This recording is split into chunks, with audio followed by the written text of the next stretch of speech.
아이도 못 낳는 것이 무슨 며느리야. 당장 이 집에서 나가!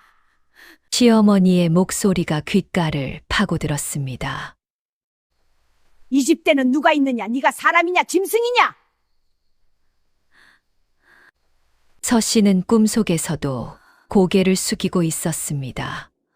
그리고 눈을 떴습니다. 사방이 하였습니다. 천장이 없었습니다. 벽이 없었습니다. 방바닥도 없었습니다. 눈이었습니다. 하늘도 땅도 사방이 전부 눈이었습니다. 온몸이 얼어붙어 있었습니다. 손가락이 움직이지 않았습니다. 입에서 하얀 김이 피어올랐습니다. 꿈이 아니었습니다. 5해를 함께 산 차가 정말 남편이 좋습니다. 따뜻한 네, 차 따뜻하네요. 한 잔에 약을 타서 잠든 아내를 이 설산에 버린 것이었습니다. 아이를 못 낳는다는 이유로. 별이 야담에 오신 걸 환영합니다. 구독, 좋아요로 응원의 마음 전해주세요. 자, 그럼 오늘도 감동적인 옛날 이야기 지금 바로 시작합니다. 눈이었습니다. 서 씨가 눈을 뜬 순간 가장 먼저 느낀 것은 차가움이었습니다. 등이 얼어붙어 있었습니다. 뺨에 무언가 차갑고 부드러운 것이 닿아 있었습니다. 눈이었습니다. 벌떡 일어나려 했습니다. 몸이 말을 듣지 않았습니다. 팔다리가 돌처럼 무거웠습니다. 가까스로 고개를 들었습니다. 사방이 소나무였습니다. 하늘이 어두웠습니다. 눈이 내리고 있었습니다. 집이 없었습니다. 마을이 없었습니다. 사람이 없었습니다.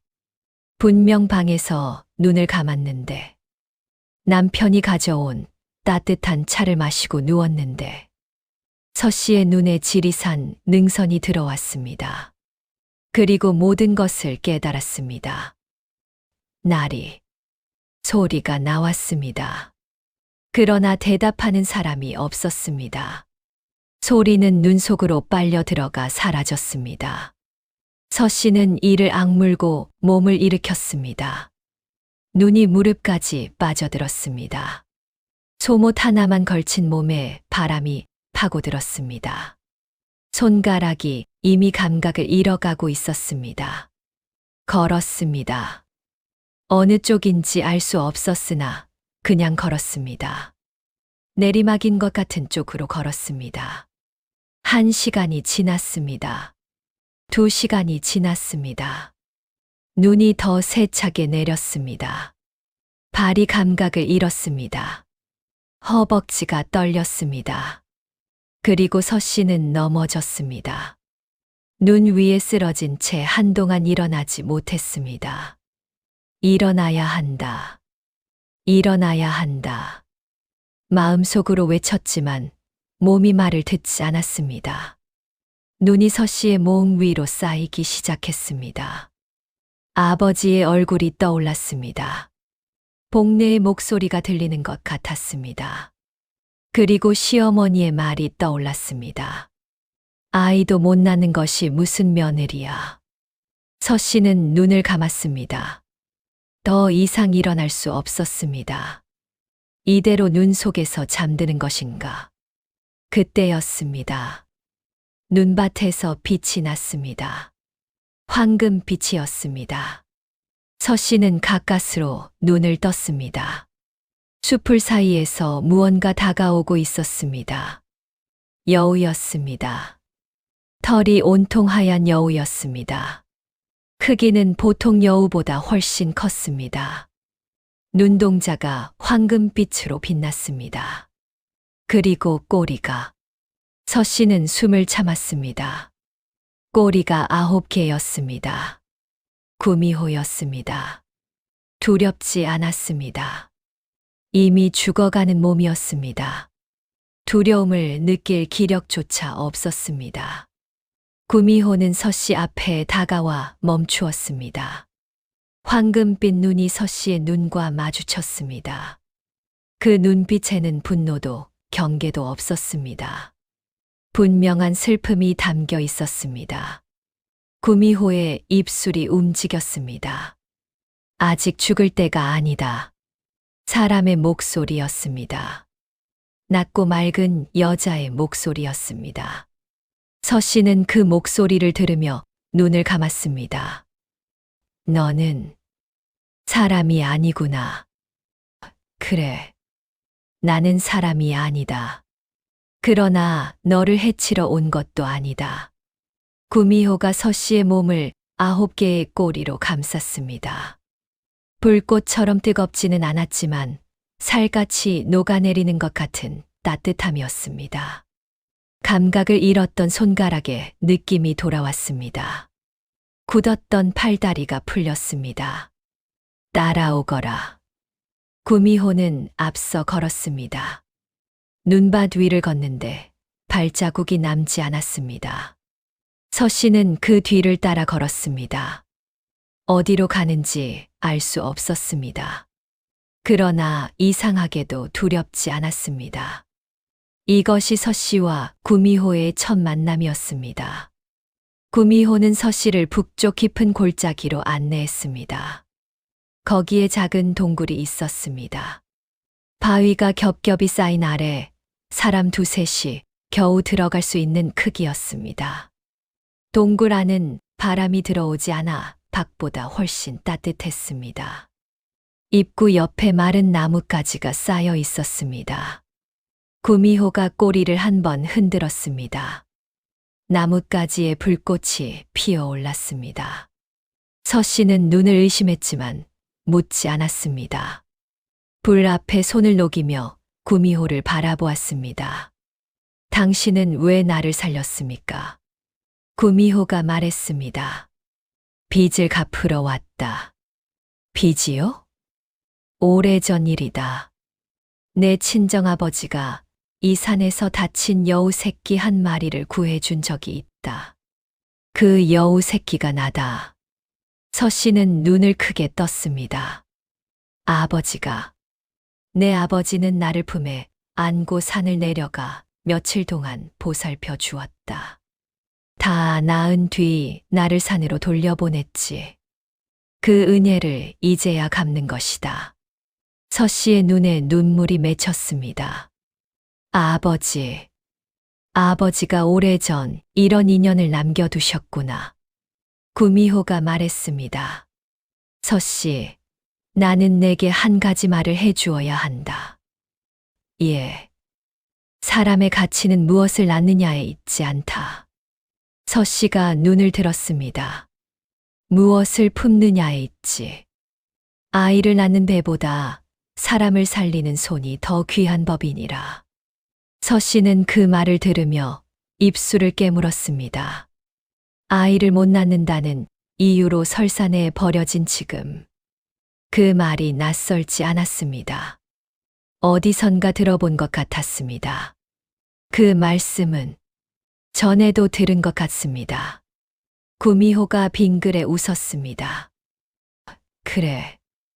내가 한 번 했던 말이다. 서 씨가 눈을 크게 떴습니다. 그 노파가 당신이었습니까? 가을의 담장 너머로 물을 얻어 마신. 구미호가 고개를 끄덕였습니다. 그때 내가 이해하지 못할 것을 알았다. 그래서 오늘 다시 말하는 것이다. 서 씨는 불꽃을 바라보며 말했습니다. 아이를 살리는 배보다 사람을 살리는 손이 귀하다 하셨습니다. 그런데 저는 지금 설산에 버려진 몸입니다. 이 손으로 무엇을 할 수 있겠습니까? 구미호가 서 씨의 두 손을 바라보았습니다. 지금은 모르는 것이 당연하다. 허나 반드시 알게 될 것이다. 그리고 말했습니다. 서 씨, 이 산에서 내가 배워야 할 것이 있다. 사흘을 여기서 머물러라. 서 씨는 고개를 끄덕였습니다. 달리 갈 곳도 없었습니다. 그러나 그것보다 이 존재 곁에 있으면 무언가 알 수 있을 것 같은 기묘한 느낌이 들었습니다. 동굴 밖으로 눈이 내렸습니다. 불꽃이 동굴 벽에 그림자를 드리웠습니다. 서 씨와 구미호의 첫 번째 밤이 그렇게 시작되었습니다. 불 앞에 나란히 앉아 있다가 구미호가 물었습니다. 서씨, 내가 어떻게 이 산에 오게 되었는지 말해주겠느냐? 서씨는 잠시 말이 없었습니다. 그리고 천천히 입을 열었습니다. 처음부터 말씀드려야 하겠군요. 서씨는 전라도 남원 땅 끝자락 지리산 기슬솔밭골 최 진사댁으로 시집온 것이 5해 전이었습니다. 나주 서씨 집안의 딸로 가세는 변변치 않았으나 얼굴이 반반하고 마음씨가 고왔습니다. 어릴 때부터 아버지를 따라 산을 다니며 약초를 배워서 웬만한 약초는 이름과 쓰임새를 꿰고 있었습니다. 시집 올 때 작은 보자기 하나에 약초 씨앗을 싸서 왔습니다. 그리고 최진사 댁 텃밭 구석에 몰래 심어두었습니다. 그것이 서씨에게 유일한 위안이었습니다. 구미호가 물었습니다. 시어머니는 어떤 분이었느냐? 서씨가 잠시 생각했습니다. 무서운 분이셨습니다. 최진사의 어머니 노씨 대감마님은 마을에서 솔밭골 호랑이라 불릴 만큼 성격이 드세고 고집이 센 분이었습니다. 아침 수라 반찬이 15가지가 되어야 했고 국물 온도가 조금이라도 식으면 핀잔이 날아왔습니다. 이게 사람이 먹으라고 내놓은 거냐? 나주 서씨 집이 원래 이리 음식 솜씨가 없는 집이냐? 서씨는 고개를 조아리며 죄송합니다. 어머님하고 물러났습니다. 그러나 눈물은 흘리지 않으려 했습니다. 그래도 버텼느냐? 예, 버틸 수 있었습니다. 진짜 힘든 것은 따로 있었기 때문입니다. 아이였습니다. 혼례를 올린 지 5해가 지났건만 서씨의 뱃속에는 아무런 소식이 없었습니다.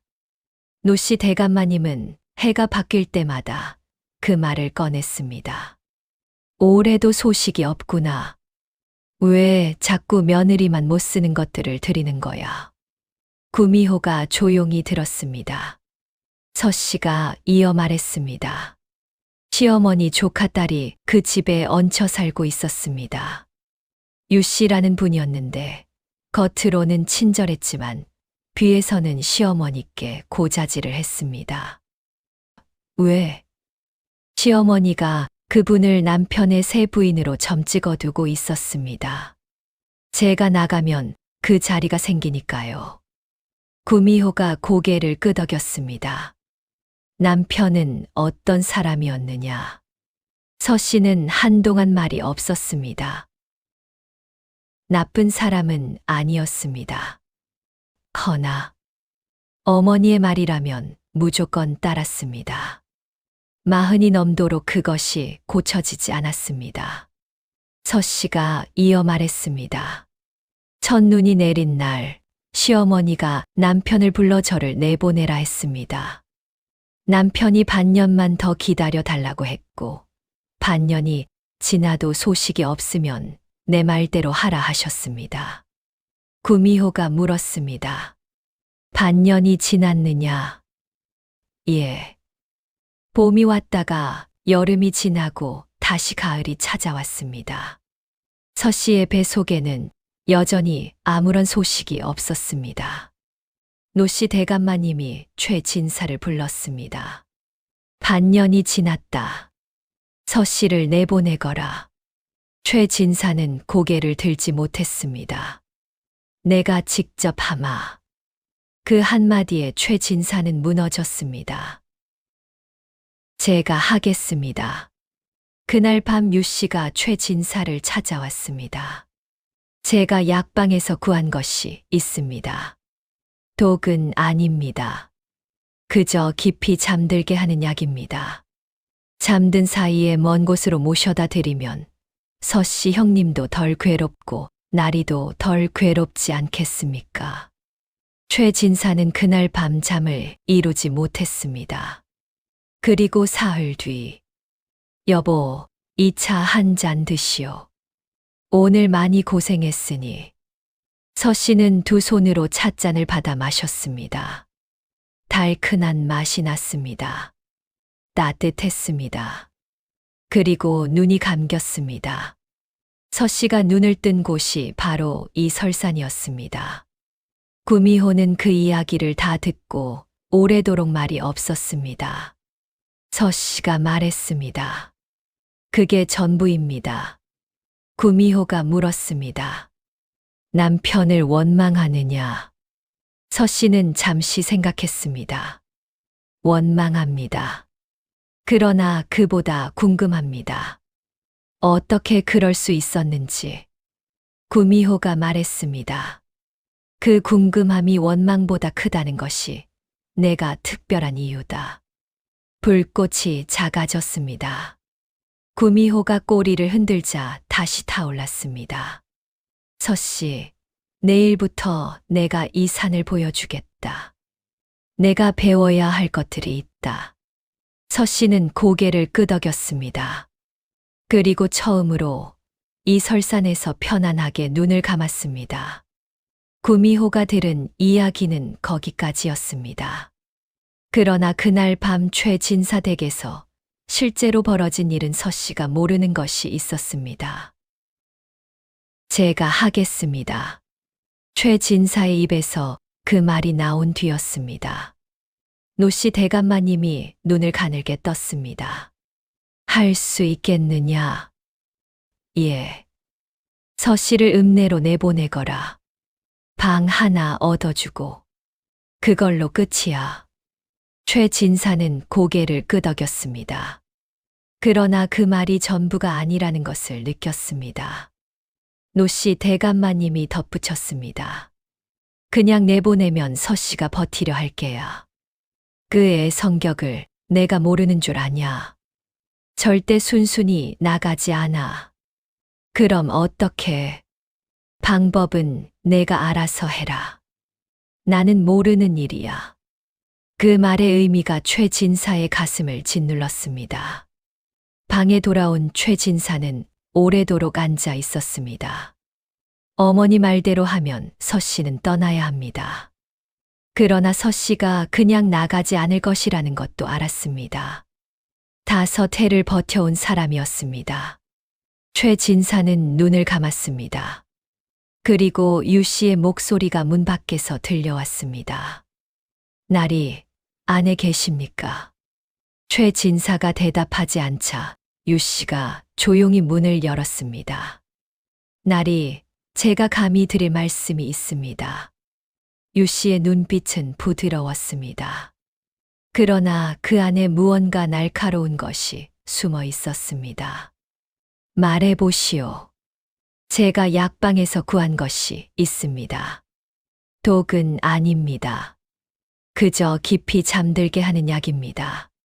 잠든 사이에 먼 곳으로 모셔다 드리면 서 씨 형님도 덜 괴롭고 나리도 덜 괴롭지 않겠습니까? 최진사의 눈이 커졌습니다. 그것은 안 돼요. 나리, 어머님 뜻이기도 합니다. 최진사는 입을 다물었습니다. 형님이 아무것도 모른 채 가시면 원망도 없고 원한도 없습니다. 그게 차라리 인도적인 것 아니겠습니까? 인도적이라는 말이 귓가에 울렸습니다. 최진사는 그날 밤 잠을 이루지 못했습니다. 그리고 사흘 후였습니다. 최진사가 서 씨의 방을 찾았습니다. 드물지 않은 일이었으나 그날은 손에 찻잔 하나를 들고 있었습니다. 여보, 이 차 한 잔 드시오. 오늘 많이 고생했으니. 서 씨는 잠깐 놀랐습니다. 남편이 직접 차를 가져온 것이 오랜만이었기 때문이었습니다. 감사합니다. 나리. 서 씨는 두 손으로 찻잔을 받아 마셨습니다. 따뜻했습니다. 달큰한 맛이 났습니다. 최진사는 서 씨가 차를 마시는 것을 지켜보았습니다. 말이 없었습니다. 서 씨가 찻잔을 내려놓으며 말했습니다. 나리, 오늘따라 왜 이리 말씀이 없으십니까? 그냥 무슨 걱정이 있으십니까? 없소. 최진사는 일어서며 말했습니다. 일찍 주무시오. 그리고 방을 나갔습니다. 서 씨는 그 뒷모습을 잠시 바라보다가 눈을 감았습니다. 이상하게 눈이 무거웠습니다. 몸이 나른했습니다. 그냥 피곤한 것이겠지. 서 씨는 그렇게 생각했습니다. 이불 위에 그대로 쓰러지듯 누웠습니다. 눈이 감겼습니다. 그리고 모든 것이 어두워졌습니다. 동굴 안에 불꽃이 타올랐습니다. 구미호의 이야기를 다 들은 서 씨는 한동안 말이 없었습니다. 그리고 천천히 입을 열었습니다. 내려가야겠습니까? 구미호가 서 씨를 바라보았습니다. 내 마음은 어떠냐? 서 씨가 불꽃을 바라보며 말했습니다. 솔직히 말씀드리면 두렵습니다. 무엇이 두렵느냐? 내려가서 마주쳐야 할 것들이요. 서 씨가 잠시 생각했습니다. 남편의 얼굴을 봐야 합니다. 시어머니도 봐야 합니다. 그리고 이 모든 것이 사실이었다는 것을 눈으로 확인해야 합니다. 구미호가 말했습니다. 그것이 두려운 것이냐, 아니면 고통스러운 것이냐. 서 씨가 잠시 생각했습니다. 고통스럽습니다. 두렵다기보다 그 차이가 무엇인지 아느냐. 두려움은 아직 일어나지 않은 것을 피하려는 마음이고, 고통은 이미 일어난 것을 받아들이는 과정인 것 같습니다. 구미호가 천천히 고개를 끄덕였습니다. 그렇다. 너는 이미 알고 있다. 서 씨가 말했습니다. 내려가면 쫓겨날 것입니다. 그 집 며느리 자리는 없어질 것입니다. 그게 무서운 것이 아닙니다. 그럼 무엇이냐? 갈 곳이 없다는 것입니다. 친정아버지는 병이 깊으십니다. 친구 복례 집에 신세를 질 수도 없습니다.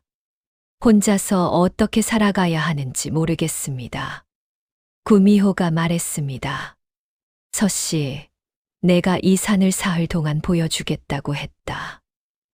예. 그 사흘 동안 내가 배울 것이 바로 그 대답이다.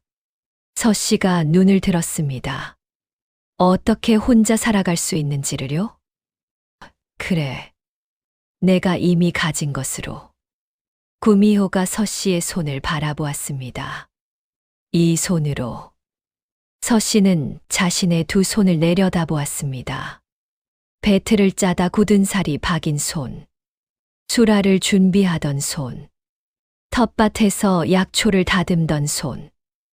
이 손으로 무엇을 할 수 있겠습니까? 사람을 살릴 수 있다. 서 씨가 고개를 들었습니다. 구미호가 말했습니다. 내일부터 내가 이 산의 것들을 가르쳐 주겠다. 그것을 다 배우고 나면 내가 어떻게 살아야 하는지 스스로 알게 될 것이다. 서 씨는 잠시 생각했습니다. 허나 사흘 뒤에는 내려가야겠지요. 그래. 내려가면 남편과 마주쳐야 합니다. 그래. 그래도 내려가겠습니다. 구미호가 물었습니다. 왜? 서 씨가 불꽃을 바라보며 말했습니다. 이 산에 숨어 있으면 아무것도 해결되지 않습니다. 그리고 제 손이 사람을 살릴 수 있다면 그 사람들은 이 산이 아니라 마을에 있습니다. 구미호가 빙그레 웃었습니다. 그 말이면 충분하다. 동굴 밖으로 눈이 그치고 있었습니다. 구름 사이로 별이 하나씩 나타났습니다. 서 씨는 불꽃을 바라보며 처음으로 마음이 조금 가라앉는 것을 느꼈습니다. 사흘째 아침이 밝았습니다. 구미호가 말했습니다. 이제 내려가야 할 때다. 서 씨는 동굴 입구에 서서 산 아래를 바라보았습니다. 지리산 능선 너머로 아침 햇살이 번지고 있었습니다. 무섭지 않느냐? 구미호가 물었습니다. 서씨가 말했습니다. 무섭습니다. 그러나 내려가겠습니다. 구미호가 말했습니다. 왜 내려가느냐? 마을에 아픈 사람들이 있습니다. 제 손이 필요한 사람들이요. 서씨는 품속에서 구영초 잎 3장이 든 손수건을 꼭 쥐었습니다. 아버지도 배워야 합니다. 그리고 서씨가 잠시 멈추었습니다. 남편이 한 짓이 사실인지 제 눈으로 확인해야 합니다. 구미호가 천천히 고개를 끄덕였습니다. 그 마음이면 충분하다. 서씨가 고개를 숙였습니다. 사흘 동안 감사했습니다. 고마워할 것 없다. 내 아버지가 오래전 내게 베푼 것을 이제야 갚은 것이니. 서씨는 산을 내려가기 시작했습니다. 뒤를 한번 돌아보았습니다. 구미호는 바위 위에 앉아 서씨를 바라보고 있었습니다. 9개의 꼬리가 아침 바람에 흔들렸습니다. 서씨는 고개를 숙이고 다시 걸었습니다. 발걸음이 흔들렸지만 멈추지 않았습니다. 이번엔 길이 보였습니다. 구미호가 보이지 않는 곳에서 안내해 주는 것이 느껴졌습니다. 이것이 서씨의 새로운 시작이었습니다. 산을 내려온 서씨는 마을 어귀에서 복례와 마주쳤습니다. 복례는 서씨를 보자마자 와락 껴안았습니다. 야, 서씨야, 사흘 동안 어디 있었어? 최진사 댁에서 내가 없어졌다고 난리가 났는데. 서씨는 복례의 어깨에 얼굴을 묻었습니다. 아무 말도 하지 않았습니다. 복례가 눈치를 채고 물었습니다. 왜? 무슨 일이야? 서씨가 고개를 들었습니다. 일단 따뜻한 데 들어가자. 복례의 집 아궁이 앞에 앉아 서씨는 모든 것을 털어놓았습니다. 남편이 가져온 차, 잠든 사이 설산에 버려진 것, 사흘 동안의 일들. 복례는 듣는 내내 말이 없었습니다. 그리고 서씨의 이야기가 끝나자 눈물을 훔쳤습니다. 그 나쁜 놈. 복례야. 아니, 진짜로.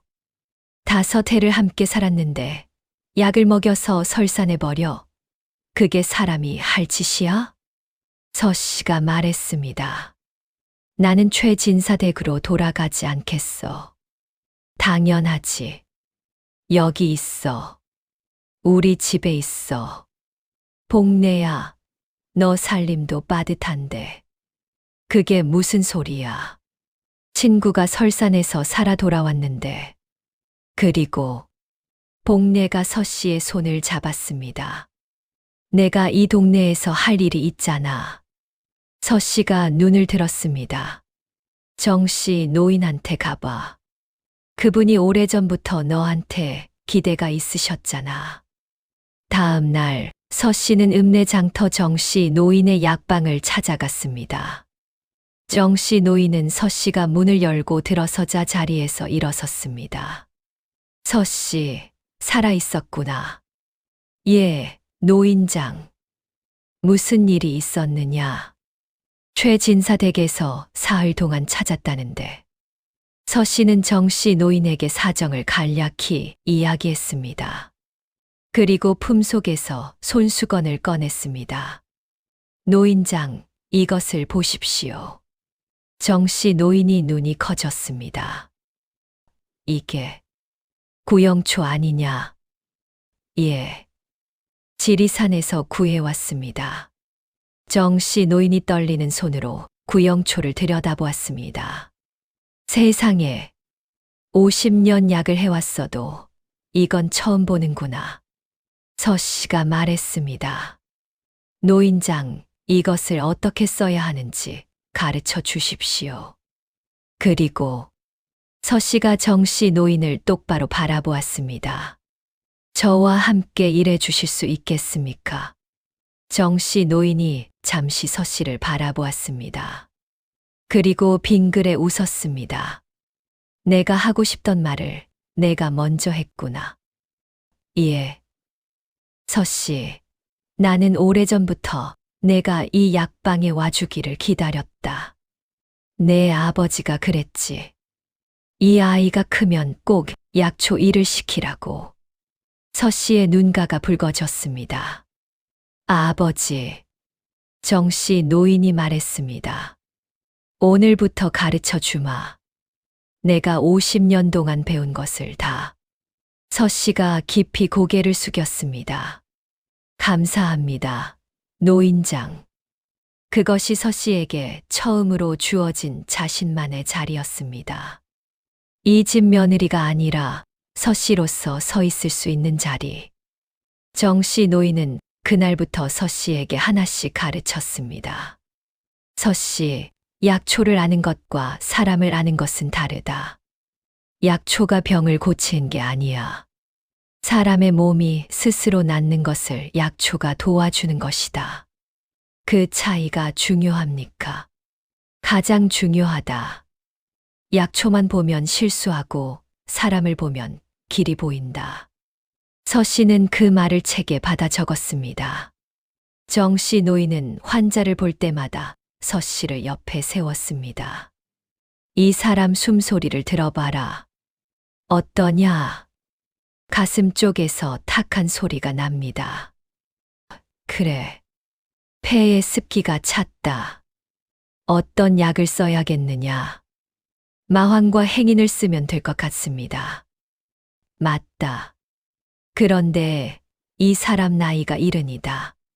그러면? 마황량을 줄여야겠군요. 노인 몸에는 자극이 강할 테니. 바로 그거다. 서씨는 하루가 다르게 늘었습니다. 정씨 노인이 혀를 내둘렀습니다. 서씨, 나는 이걸 배우는데 10년이 걸렸다. 너는 한 달도 안 됐는데. 노인장, 저는 아직 모르는 것이 훨씬 많습니다. 그걸 아는 게 더 대단한 거야. 마을 사람들이 하나씩 서씨를 찾아오기 시작했습니다. 서씨, 우리 아이가 사흘째 열이 안 떨어지는데. 서씨가 아이를 살펴보았습니다. 숨소리, 눈빛, 혀의 빛깔, 손의 온도. 풍열이 들어온 겁니다. 이 약을 달여서 먹이시고 이틀 뒤에 다시 데려오십시오. 사흘 뒤 아이의 어머니가 달려왔습니다. 서씨, 열이 내렸소. 고맙소. 다행입니다. 또 한 사람이 왔습니다. 서씨, 노인장이 허리가 안 좋으신데 침을 좀 놓아줄 수 있겠소? 서씨가 살펴보았습니다. 기혈이 막혔습니다. 이 자리에 침을 놓으면 풀릴 겁니다. 정씨 노인이 옆에서 지켜보다가 말했습니다. 서씨, 그 자리가 맞다. 소문이 퍼졌습니다. 솔밭골 넘어 이웃 마을에서도 찾아왔습니다. 서씨가 우리 어머니 기침을 고쳐줬다더. 서씨한테 가면 웬만한 병은 다 낫는다더. 정씨 노인보다 낫다는 소문도 있던데. 정씨 노인이 그 소문을 듣고 빙그레 웃었습니다. 서씨야, 소문이 무섭게 나는구나. 노인장, 죄송합니다. 제가 너무 나선 것이 아닌지. 됐어. 나는 기쁘다. 내가 하지 못한 것을 내가 하는 것이니. 어느 날은 먼 마을에서 중병에 걸린 아이를 들것에 실어 왔습니다. 사흘째 의식이 없다고 했습니다. 의원마다 고개를 저었다고 했습니다. 서씨가 아이 곁에 무릎을 꿇었습니다. 숨소리를 들었습니다. 눈빛을 보았습니다. 손의 온도를 확인했습니다. 아직이다. 아직 타이밍이 아니다. 서씨는 먼저 정씨 노인의 약을 써서 아이의 상태를 안정시켰습니다. 그리고 이튿날 새벽, 아이의 숨소리가 갑자기 얕아졌습니다. 서씨는 번쩍 눈을 떴습니다. 지금이다. 품속에서 구영초를 꺼냈습니다. 잎을 비벼즙을 냈습니다. 아이의 입술 사이로 천천히 흘려 넣었습니다. 방 안이 고요해졌습니다. 일각이 지났습니다. 아이의 손가락이 움직였습니다. 아이 아버지가 숨을 들이켰습니다. 눈이 천천히 열렸습니다. 어머니.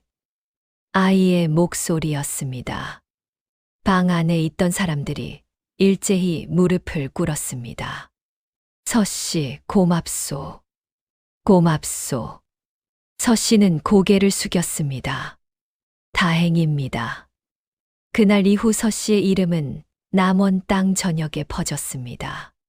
죽어가는 아이를 살렸다더. 구영초를 가진 의녀라더. 지리산 구미호가 도와준다더. 그 소문이 결국 최진사댁에도 닿았습니다. 노씨 대감마님은 그 소문을 듣고 오래도록 말이 없었습니다. 복내의 집에서 몸을 녹인 서씨는 복내에게 모든 것을 털어놓았습니다. 남편이 가져온 차, 잠든 사이산에 버려진 것, 사흘 동안의 조난, 그리고 구미호와의 만남. 복내는 듣는 내내 입을 다물지 못했습니다. 세상에, 남편이 직접 그랬다고? 아직 확실하지 않아. 어쩌면 내가 잘못 생각하는 것일 수도 있어. 야, 너 얼마나 착한 거야. 약을 먹여서 설산에 버렸는데 아직도 확실하지 않다고. 서씨가 찻잔을 두 손으로 감쌌습니다. 확실하다고 해도 어떻게 해야 할지 모르겠어. 어떻게 하긴 당연히 그 집 나와야지. 나온 뒤에 어디로 가? 복내가 입술을 깨물었습니다.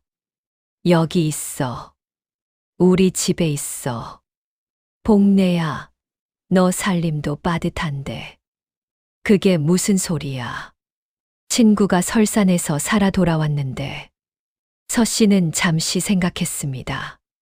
일단 정씨 노인을 만나야겠어. 왜? 이 약초 때문이야. 서씨는 품에서 손수건을 꺼냈습니다. 안에 쌓인 구영초 잎 3장을 복내에게 보여주었습니다. 복내가 눈을 크게 떴습니다. 이게 구영초야? 진짜 있었던 거야? 응. 이것을 어떻게 써야 하는지 제대로 배워야 해. 서씨는 그날 읍내로 향했습니다. 정씨 노인은 서씨가 약방 문을 열고 들어서자 일어섰습니다. 서씨, 살아있었구나. 예, 노인장. 무슨 일이 있었느냐? 최진사 댁에서 사흘 동안 찾았다는데. 서씨는 정씨 노인에게 사정을 간략히 이야기했습니다. 정씨 노인의 얼굴에 여러 감정이 스쳐 지나갔습니다. 분노, 슬픔, 그리고 안도. 구영초를 구했느냐? 예. 서씨가 내보이자 정씨 노인이 눈이 빛났습니다. 세상에, 진짜였구나. 50년 약을 해왔어도 이건 처음 보는구나. 이것을 어떻게 써야 하는지 가르쳐 주십시오. 정씨 노인은 그날 하루 종일 서씨에게 가르쳤습니다. 구미호에게 배운 것을 다시 한번 확인하고 더 자세한 내용을 덧붙였습니다. 서씨, 너는 약초를 아는 눈이 있어. 내가 함께 일하고 싶다. 함께요? 이 약방에서 나와 함께 일하거라. 내가 50년 동안 배운 것을 가르쳐 주겠다. 서씨는 그 말에 가슴이 뜨거워졌습니다. 그것이 서씨에게 처음으로 주어진 자신만의 자리였습니다. 이 집의 며느리가 아니라 서씨로서 서 있을 수 있는 자리. 감사합니다, 노인장.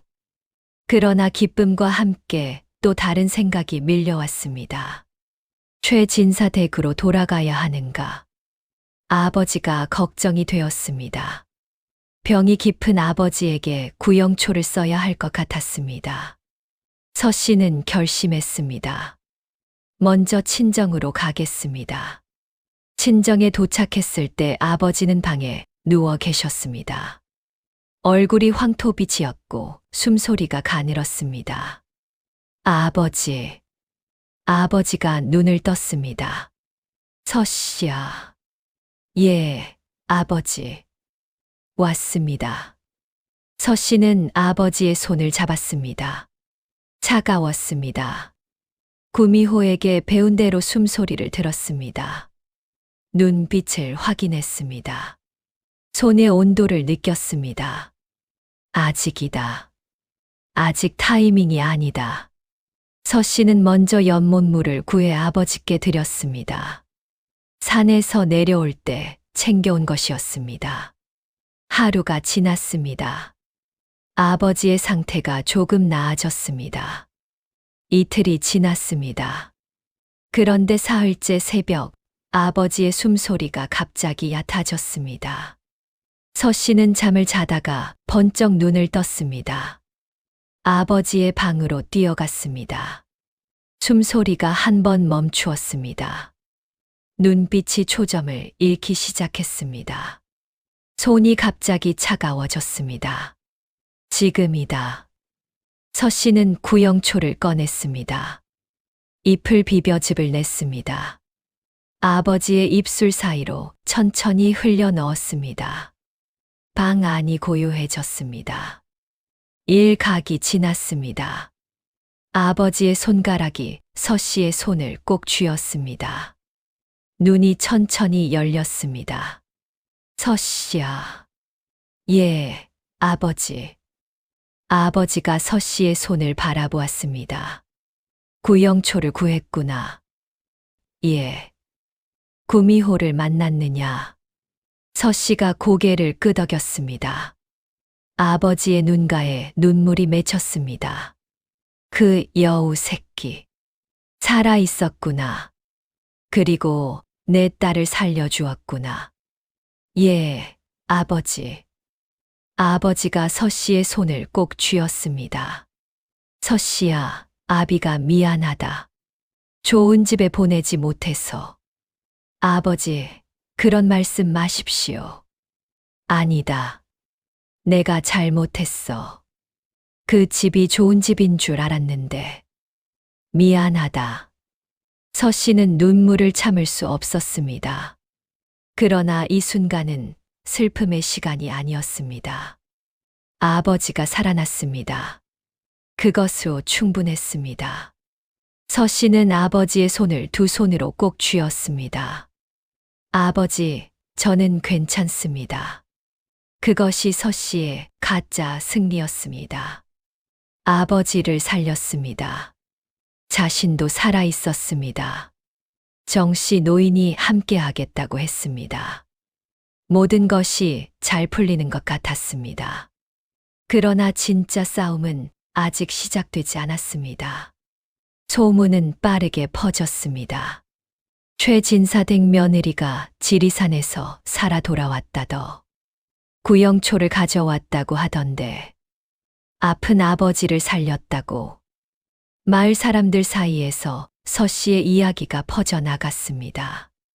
그 소문은 솔밭골 최진사댁에도 닿았습니다.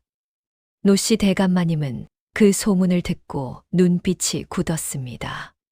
살아 돌아왔다고? 유 씨가 곁에서 말했습니다. 그렇다더요.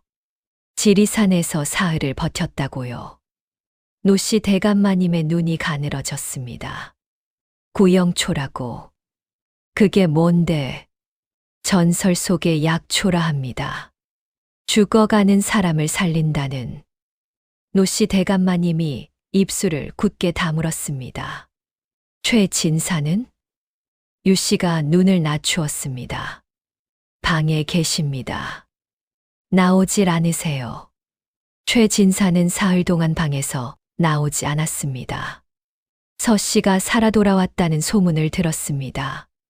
서 씨가 구영초를 가져왔다는 소문을 들었습니다. 서 씨가 아버지를 살렸다는 소문을 들었습니다. 최진사는 밥을 먹지 않았습니다. 하인이 수라를 가져와도 손을 대지 않았습니다. 그날 밤 그가 쓴 글이 있었습니다. 붓을 들고 종이에 뭔가를 썼다가 구겼습니다. 또 썼다가 태웠습니다. 그것이 서씨에게 쓴 편지였는지 어머니에게 쓴 편지였는지 아무도 몰랐습니다. 한편 유씨는 다시 움직이기 시작했습니다. 서씨가 살아 돌아온 것이 유씨에게는 가장 두려운 일이었습니다. 유씨는 읍내로 나갔습니다. 그리고 한양에서 내려온 약재 상인 하나를 찾아갔습니다. 구영초가 있다는 소문 들으셨습니까? 상인의 눈이 번쩍였습니다. 들었소. 최진사댁 며느리가 가지고 있다고. 그 약초가 어느 골짜기에서 자라는지 압니다. 상인이 몸을 앞으로 기울였습니다. 어디요? 유씨가 신만이에게 들은 위치를 알려주었습니다. 그곳으로 사람을 보내 다 캐어 오십시오. 그러면 서씨라는 여자의 약초는 쓸모가 없어지겠지요. 상인의 입꼬리가 올라갔습니다. 그러나 유씨가 모르는 것이 있었습니다. 구미호가 지키는 산이었습니다. 사흘 뒤 상인이 보낸 10명이 넘는 사람들이 지리산 북쪽 골짜기로 들어갔습니다. 낫과 삽을 들고 들어갔습니다. 그리고 그날 저녁 그들이 돌아왔습니다. 빈손으로. 사람들의 얼굴이 창백했습니다. 몇몇은 옷이 찢겨 있었습니다. 왜 빈손이요? 한 명이 떨리는 목소리로 말했습니다. 골짜기에 들어가자마자 갑자기 회오리 바람이 일었습니다. 그리고 어디선가 목소리가 들렸습니다. 목소리? 이 산의 것을 탐하는 자는 이 산에서 나가지 못할 것이다. 그런 소리였습니다. 여우 울음소리 같기도 하고 사람 목소리 같기도 한. 상인이 이마를 찌푸렸습니다. 겁쟁이들 같으니. 그러나 사람들은 고개를 저었습니다. 날이 그 산엔 진짜 뭔가가 있습니다. 우리는 다시 가기 싫습니다. 상인은 이를 갈았습니다. 그러나 더 이상 사람을 보낼 수 없었습니다. 그 무렵 서씨는 복내의 집에 머물며 정씨 노인의 약방에 나가고 있었습니다. 정씨 노인은 약속대로 50년 동안 배운 것을 서씨에게 가르치기 시작했습니다. 서씨는 하루도 빠지지 않고 나갔습니다. 아침부터 해가 질 때까지 약방에서 일하고 배웠습니다. 마을 사람들이 서씨를 찾아오기 시작했습니다. 서씨, 우리 아이가 열이 안 떨어지는데 봐줄 수 있겠소?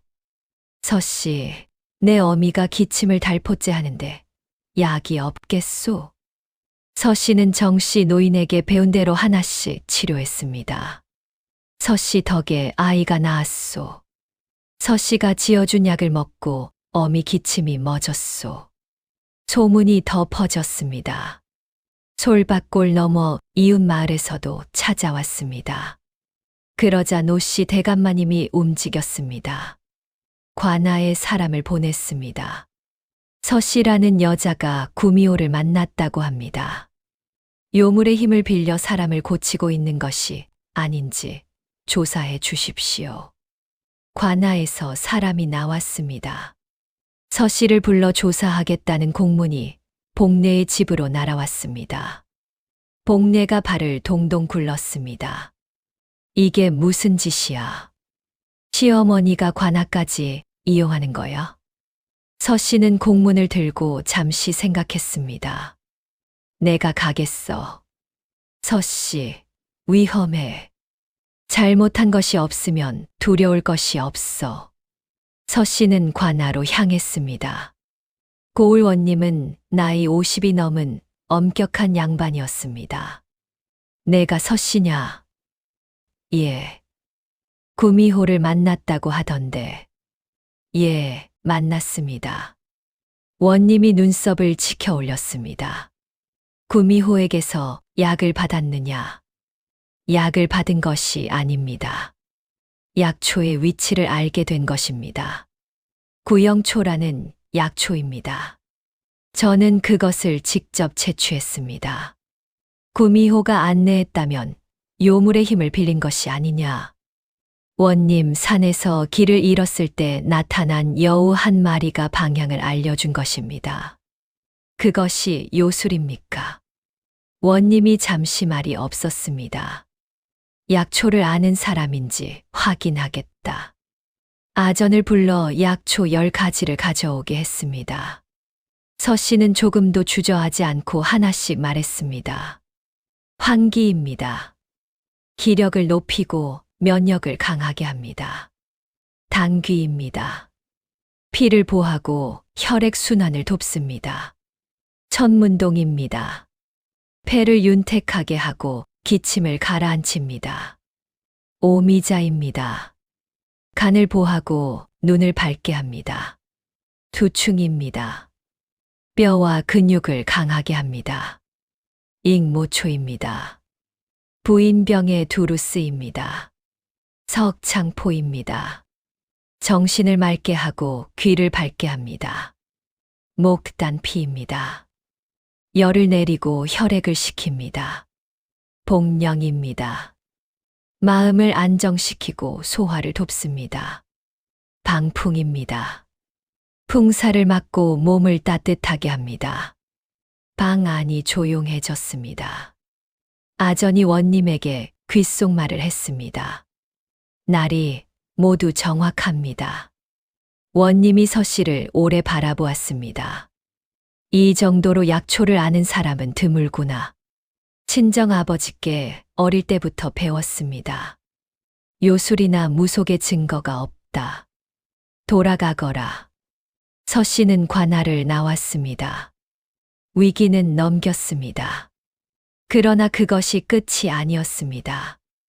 노씨 대감마님은 이번엔 다른 방법을 썼습니다. 최진사를 불렀습니다. 서 씨를 완전히 끊어라. 다시는 이 마을에 발붙이지 못하게 해라. 어머니, 이미 서 씨는 나가 있습니다. 그것으로 부족해. 서 씨가 이 마을 사람들한테 의원 행세를 하고 있잖아. 그게 이 집 체면을 어떻게 만드는지 알아? 최진사가 고개를 들었습니다. 체면이요? 그래. 쫓아낸 며느리가 마을 의원 행세를 하고 있으면 우리 집 꼴이 어떻게 되느냐고. 최진사의 눈빛이 흔들렸습니다. 어머니, 서 씨가 사람을 살리고 있습니다. 그것이 체면 문제입니까? 너 지금 어머니한테 대드는 거냐? 최진사는 입을 다물었습니다. 이 집 재산반을 내놓고 서 씨와 이혼 문서를 써라. 그리고 다시는 이 마을에 못 오게 멀리 보내라. 최진사는 그 말을 들으며 무언가 자신 안에서 부러지는 것을 느꼈습니다.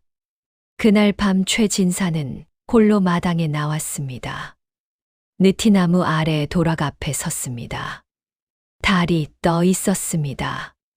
최진사는 오래도록 그 자리에 서 있었습니다. 서 씨의 얼굴이 떠올랐습니다. 차를 받아 마시던 서 씨의 얼굴. 감사합니다. 나리. 하고 웃던 그 얼굴. 그리고 설산해 버렸습니다. 잠든 사람을 어둠 속에서 지리산 깊은 곳에. 최진사는 도락에 손을 얹었습니다.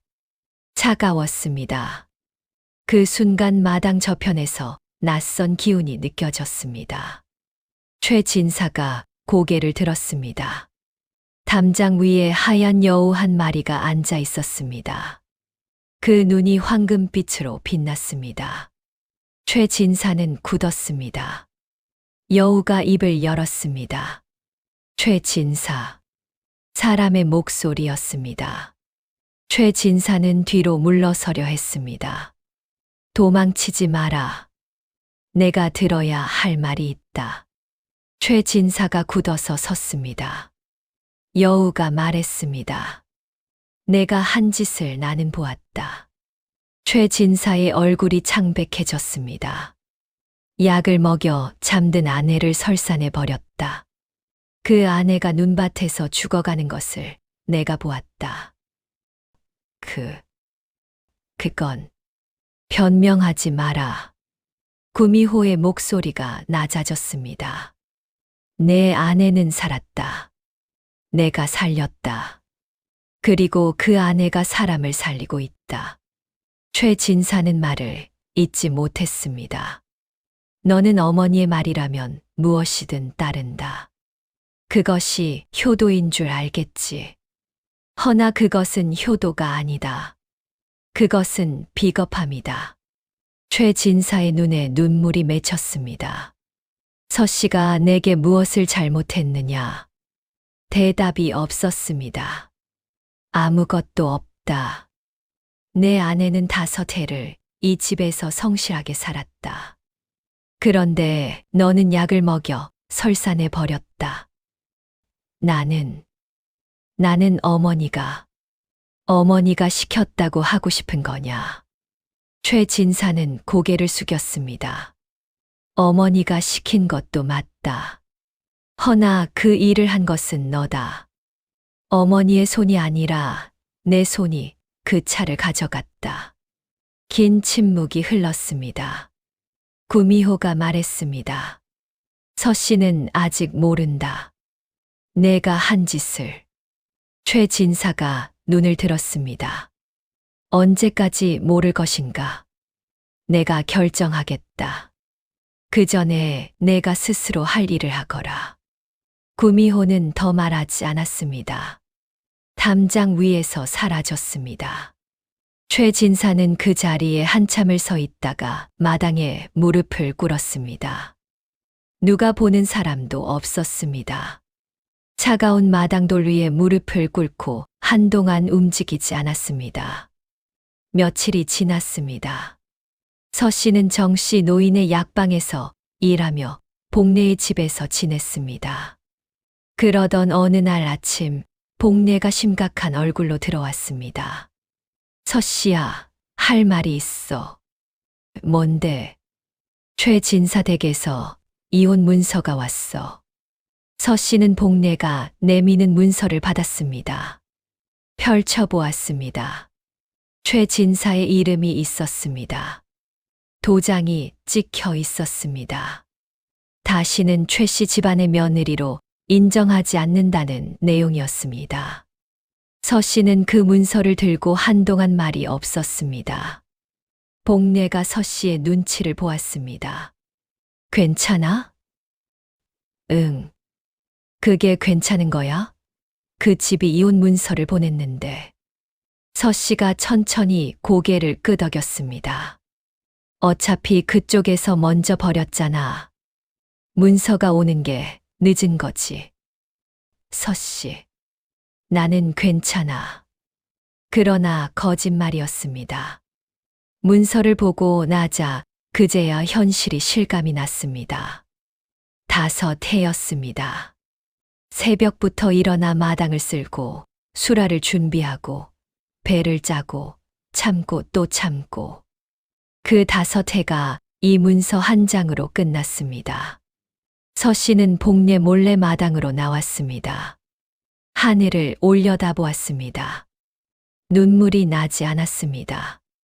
이미 눈밭에서 다 쏟아낸 것인지도 모르겠습니다.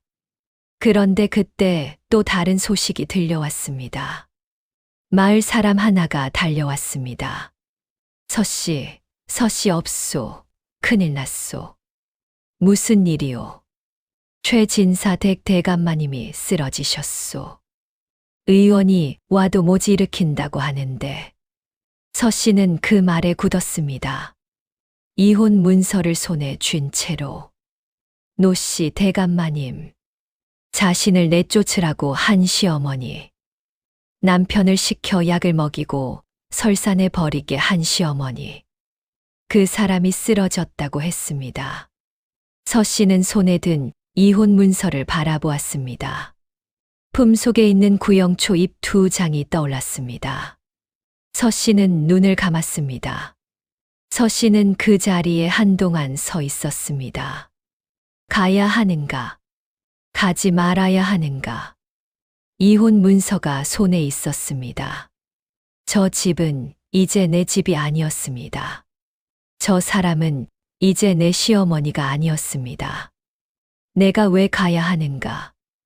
내게 그 집에서 다섯 해 동안 한 일을 생각해보면 시어머니의 구박, 남편의 배신, 유 씨의 고자질, 그리고 설산에 버려진 것, 가지 않을 이유가 수백 가지였습니다. 복례가 서씨 곁으로 왔습니다. 서씨야, 어쩔 거야? 서씨는 대답하지 않았습니다. 안 가도 돼. 내가 뭘 잘못했어. 이혼 문서까지 보낸 집인데.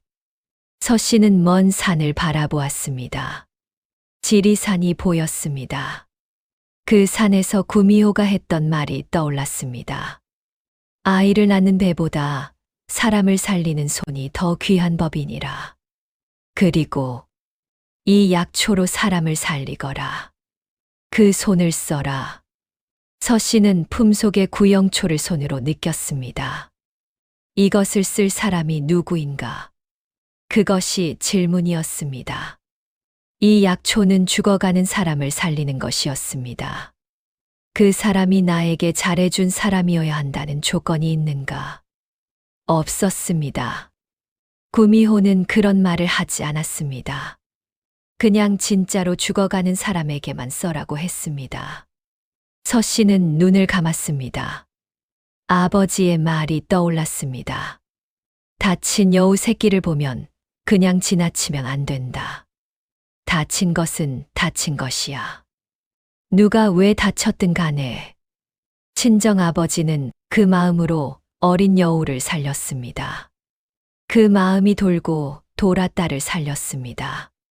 서씨는 자신의 두 손을 내려다보았습니다. 이 손이 사람을 살리는 손이라면 살릴 사람을 내가 고르는 손인가? 아니면 살릴 수 있는 사람 앞에서 쓰이는 손인가? 서씨는 천천히 일어섰습니다. 복례야. 응. 나 그 집에 갈게. 복례가 눈을 크게 떴습니다. 왜? 이혼 문서까지 받았는데. 그래도 서씨야, 너 너무 착한 거 아니야? 서씨가 복례를 바라보았습니다. 착한 게 아니야. 그럼 서씨가 이혼 문서를 접어 품에 넣었습니다. 내가 할 수 있는 일이 있으면 하는 거야. 나는 이 약초를 가지고 있고 저 사람은 지금 죽어가고 있어. 그것뿐이야. 복례는 한동안 서씨를 바라보다가 고개를 저었습니다. 너는 진짜 보통 사람이 아니다. 서씨는 이미 걷고 있었습니다. 최진사 댁을 향해. 최진사 댁 대문 앞에 섰을 때 마당 안은 소란스러웠습니다. 의원이 와 있었고 하인들이 우왕좌왕했습니다. 서씨가 대문을 열고 들어서자 사람들이 멈추었습니다. 서씨. 하인들이 눈이 커졌습니다. 최진사가 안채에서 뛰어나왔습니다. 서씨를 보고 굳었습니다. 두 사람의 눈이 마주쳤습니다. 최진사의 얼굴에 복잡한 것들이 스쳐 지나갔습니다. 놀람, 당혹, 그리고 수치심. 서씨가 먼저 말했습니다. 어머님은 어디 계십니까? 최진사가 대답하지 못했습니다. 안채입니까? 서씨가 지나쳐 걸었습니다. 최진사가 손을 뻗었습니다. 서씨가 멈추었습니다. 최진사가 말을 잇지 못했습니다. 서씨는 뒤를 돌아보지 않고 말했습니다. 지금은 그 말 듣고 싶지 않습니다. 어머님 먼저입니다. 그리고 걸었습니다. 노씨 대감마님은 눈을 감고 누워 있었습니다. 숨소리가 가늘고 얕았습니다. 얼굴빛이 잿빛이었습니다. 의원이 서씨를 보고 인상을 찌푸렸습니다. 여기서 무슨, 잠깐 비켜주십시오. 서 씨는 노 씨 대감마님 곁에 무릎을 꿇었습니다. 손을 잡았습니다. 차가웠습니다. 숨소리를 들었습니다. 눈빛을 보았습니다. 손의 온도를 느꼈습니다. 아직이다. 서 씨는 기다렸습니다. 방 안 사람들이 숨을 죽였습니다. 유 씨가 문가에서 서 씨를 바라보았습니다. 눈빛이 복잡했습니다. 서 씨는 아무것도 신경 쓰지 않았습니다. 오직 노 씨 대감마님만 바라보았습니다. 일각이 지났습니다.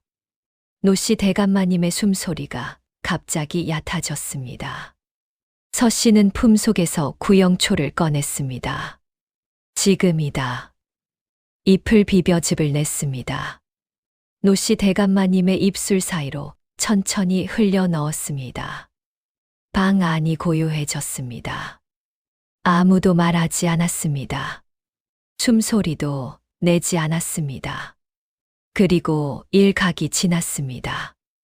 노 씨 대감마님의 손가락이 움직였습니다. 의원이 숨을 들이켰습니다. 눈꺼풀이 미세하게 떨렸습니다. 눈이 천천히 열렸습니다. 흐릿한 시선이 천장을 향하다가 서 씨에게 닿았습니다. 서 씨. 예, 어머님. 방 안의 사람들이 일제히 숨을 내쉬었습니다. 유 씨의 눈에서 눈물이 흘렀습니다. 최 진사가 방문을 열고 들어오다가 그 장면을 보고 그 자리에 굳었습니다. 어머니의 눈이 떠져 있었습니다. 서 씨의 손을 잡고 있었습니다. 그리고 어머니의 눈에서 눈물이 흘렀습니다.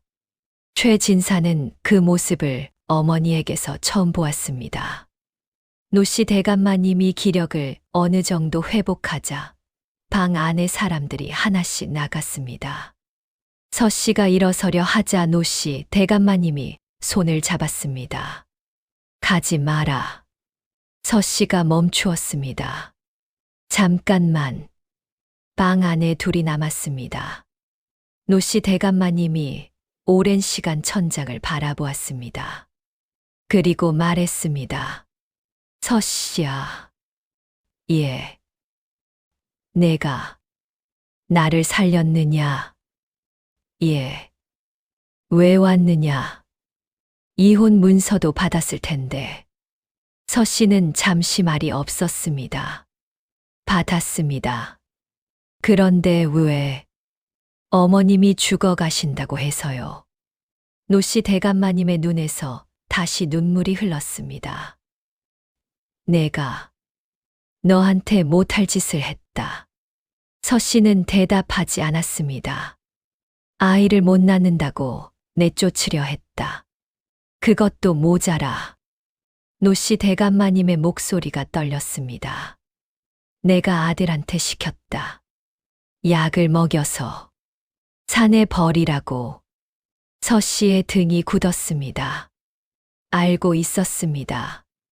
노 씨 대감마님이 서 씨를 바라보았습니다. 어떻게? 짐작은 했습니다.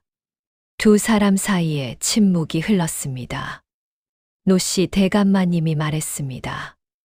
내가 잘못했다. 미안하다. 그 말은 짧았습니다. 그러나 그 말이 나오기까지 얼마나 많은 것이 필요했을지 서 씨는 알 것 같았습니다.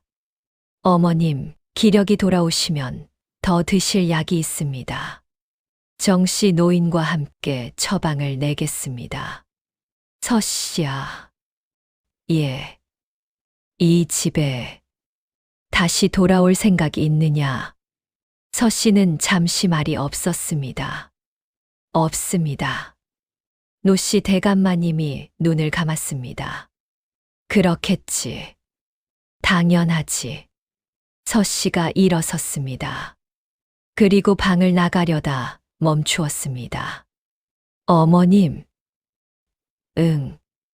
마당 느티나무 아래 도락 그 옆 돌틈에 약초 씨앗을 심어두었습니다. 봄이 되면 싹이 날 겁니다. 챙겨주십시오.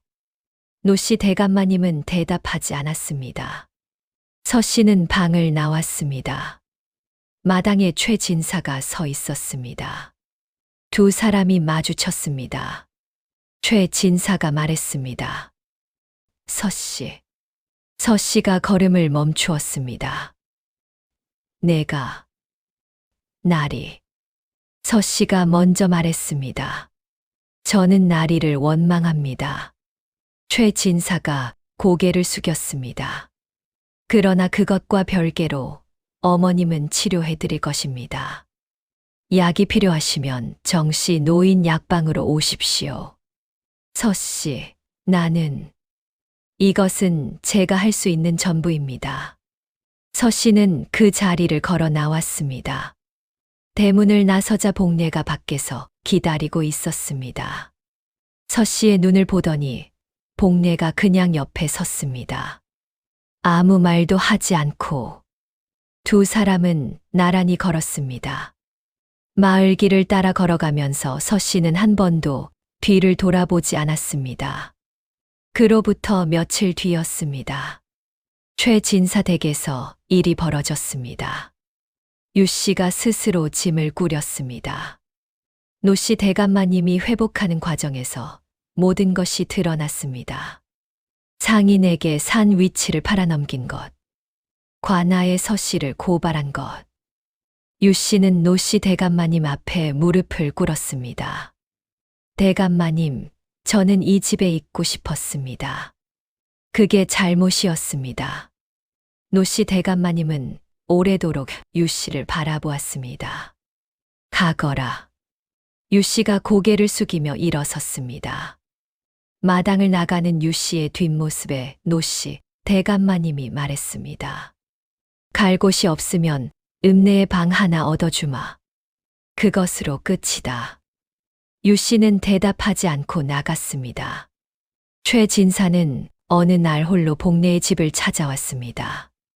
서씨가 문을 열자 최진사가 마당에 무릎을 꿇었습니다. 복례가 깜짝 놀라 방 안으로 들어갔습니다. 서씨와 최진사가 마당에 마주 섰습니다. 서씨, 일어나십시오. 일어날 수 없소. 최진사가 무릎 꿇은 채 고개를 숙였습니다. 내가 잘못했소. 약을 먹여서 산에 버린 것. 변명하지 않겠소. 내가 한 것이오. 서씨는 말이 없었습니다. 용서해 달라는 말은 하지 않겠소. 그럴 자격이 없는 것도 아오. 최진사가 이어 말했습니다. 다만 한 가지만 말하겠소. 서씨는 아무 잘못이 없소. 내가 그리고 내 어머니가 잘못한 것이오. 서씨는 잠시 말이 없었습니다. 알고 있습니다. 나리, 일어나십시오. 최진사가 천천히 일어섰습니다. 서씨가 말했습니다. 저는 이 집으로 돌아가지 않겠습니다. 이혼 문서에 적힌 대로입니다. 대신 어머님 약은 계속 챙겨드리겠습니다. 정시 노인 약방으로 오시면 됩니다. 최진사가 고개를 끄덕였습니다. 그리고 한 가지를 더 꺼냈습니다. 문서 하나였습니다. 이것은 어머니 재산의 일부요. 서씨 이름으로 해두었소. 사는데 보태 쓰시오. 서씨는 그 문서를 바라보았습니다. 받지 않겠습니다. 서씨, 제가 이 동네에서 할 일이 있습니다. 그 일로 먹고 살겠습니다. 최진사는 문서를 거두었습니다. 그리고 돌아섰습니다. 걸어가다가 한 번 뒤를 돌아보았습니다. 서씨는 이미 안으로 들어가고 있었습니다. 그날 밤이었습니다. 서씨가 복례의 집 마당에 앉아 있을 때였습니다. 마당 한켠에서 빛이 났습니다. 황금빛이었습니다. 서 씨가 고개를 돌렸습니다. 구미호가 담장 위에 앉아 있었습니다. 서 씨는 일어나 구미호를 바라보았습니다. 이제 다 알았느냐? 예. 괜찮으냐? 서 씨가 잠시 생각했습니다. 괜찮지 않습니다. 그러나 무너지지는 않을 것 같습니다. 구미호가 고개를 끄덕였습니다. 그 손을 써라. 계속. 예. 내 아버지가 내게 베푼 것처럼 너도 그렇게 살 거라. 예. 구미호가 서 씨를 바라보다가 말했습니다. 서 씨, 한 가지 더 알아야 할 것이 있다. 예. 아이를 못 낳은 것은 내 탓이 아니다. 서 씨가 눈을 들었습니다. 그것은 최 진사의 몸에 문제가 있는 것이다. 나는 보았다. 서 씨의 눈에 눈물이 맺혔습니다. 5해 동안 아이를 못 낳는다는 말을 들으며 버텨온 5해가 떠올랐습니다. 눈물이 흘렀습니다. 구미호는 아무 말도 하지 않았습니다. 그냥 그 자리에 있었습니다. 서 씨가 한참을 울었습니다. 그리고 눈물을 닦았습니다. 감사합니다. 구미호가 말했습니다. 이제 내 빚은 다 갚았다. 예. 서 씨, 잘 살 거라. 구미호의 모습이 서서히 흐려졌습니다. 황금빛이 사라졌습니다. 서 씨는 그 자리에 한동안 서 있었습니다. 밤하늘에 별이 쏟아졌습니다. 지리산 능선이 검게 솟아 있었습니다. 서 씨는 하늘을 올려다보았습니다. 그리고 한 번 크게 숨을 들이쉬었습니다. 세월이 흘렀습니다. 어느덧 3년이 지났습니다. 솔밭골 읍내 장터 한켠에 작은 약방이 하나 생겼습니다. 간판에는 이렇게 씌어 있었습니다. 서 씨, 약방. 문을 열면 약초 냄새가 먼저 났습니다. 당귀, 황기, 삽주, 천궁이 차곡차곡 쌓여 있었습니다. 한켠 창가에는 서 씨의 손으로 심은 작은 화분들이 줄지어 있었습니다. 서 씨는 아침부터 약방 문을 열었습니다. 손님이 기다리고 있었습니다. 서 씨, 우리 아이가 사흘째 열이 있는데 봐줄 수 있겠소? 서 씨, 노인장이 허리가 안 좋으신데. 서 씨, 멀리 다른 마을에서 왔소. 소문을 듣고 서 씨는 하나씩 보았습니다. 아이는 열이 높지 않으니 이 약을 달여서 드세요. 사흘이면 나을 겁니다. 노인장은 기혈이 막혀 있습니다. 이 침을 놓아드리고 이 약을 처방하겠습니다. 멀리서 오셨군요. 앉으세요. 천천히 봐드리겠습니다. 정씨 노인이 약방 구석에 앉아 그 모습을 흐뭇하게 바라보았습니다. 서 씨, 요즘은 내가 할 일이 없어. 서 씨가 웃었습니다. 노인장이 가르쳐 주신 덕분입니다. 됐어. 이제 너한테 배울 것이 내게 더 많아. 복례가 아이를 데리고 약방에 들렀습니다. 서 씨야, 오늘 얼굴 좋다. 그래. 응. 확실히 좋아지고 있어.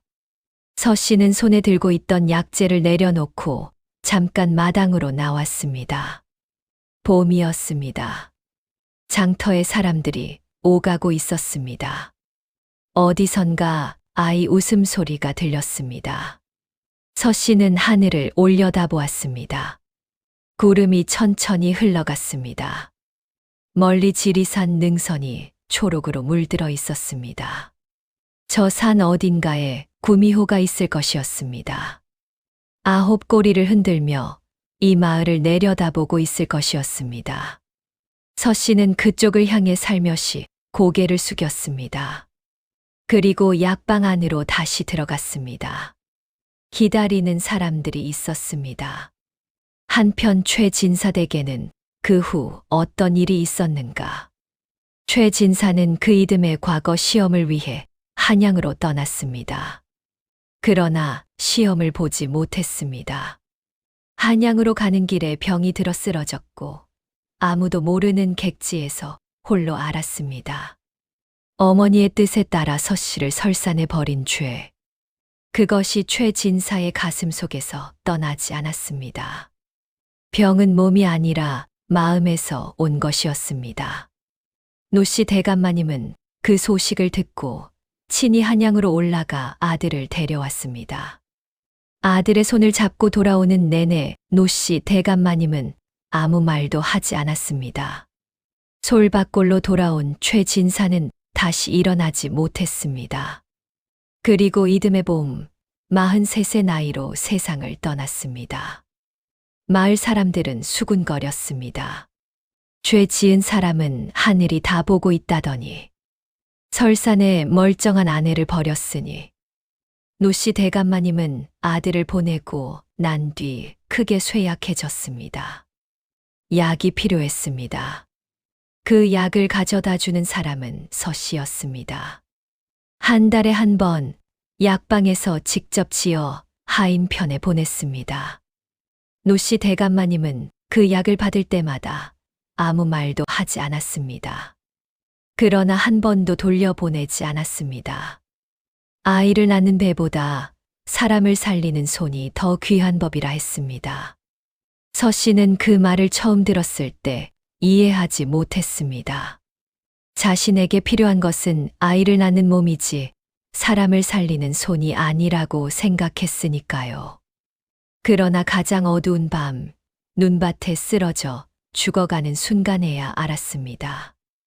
내가 가진 것이 무엇인지를, 빼앗길 수 없는 것이 무엇인지를, 아무리 버려도 사라지지 않는 것이 무엇인지를. 그것은 약초를 알아보는 눈이었습니다. 사람의 몸을 읽는 손이었습니다. 달리 방법이 없을 때도 포기하지 않는 마음이었습니다. 베푼 것은 반드시 돌아옵니다. 오래전 작은 여우 새끼 하나를 살려준 마음이 돌고 돌아 딸의 눈밭에서 다시 피어났습니다. 하늘은 모두 보고 있었습니다. 다음 영상을 빠르게 만나보시려면 구독과 좋아요를 눌러주세요. 별이 아담의 더 재미있는 영상들도 함께 해주세요. 지금 어디에서 듣고 계신지 댓글로 남겨주시면 계시는 곳에 행복을 가득 보내드리겠습니다. 감사합니다.